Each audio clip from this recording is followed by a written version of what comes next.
दोस्तों, अपने पिछले वीडियो में हमने मूल्य को तो समझ लिया। क्या आप जानते हैं कि इन मूल्यों का विकास होता कैसे है? मूल्यों के विकास में परिवार, शिक्षण संस्थानों और समाज की एक अहम भूमिका होती है। अगर हम परिवार की बात करें तो 0 से 3 वर्ष की आयु में किसी भी बच्चे पर मूल्य को लेकर संपूर्ण प्रभाव परिवार का होता है।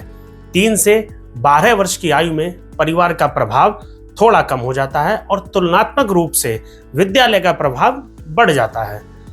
और 13 से 19 वर्ष की आयु में मित्र समूहों का प्रभाव मूल्यों के विकास हेतु अहम हो जाता है।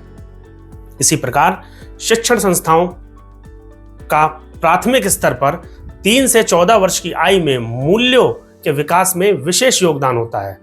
इसमें प्रायः आधारभूत मूल्य अध्यापक और मार्गदर्शक के द्वारा सिखाए जाते हैं और उच्च स्तर पर देखें तो 15 वर्ष से अधिक आयु पर इंस्ट्रूमेंटल और प्रोफेशनल मूल्यों का विकास होता है। वहीं हम समाज की बात करें तो मूल्यों के विकास में इनका योगदान मुख्य रूप से 8 से 10 वर्ष के बीच बच्चों पर अत्यधिक रहता है। हालांकि ये आगे भी निरंतर जारी रहता है।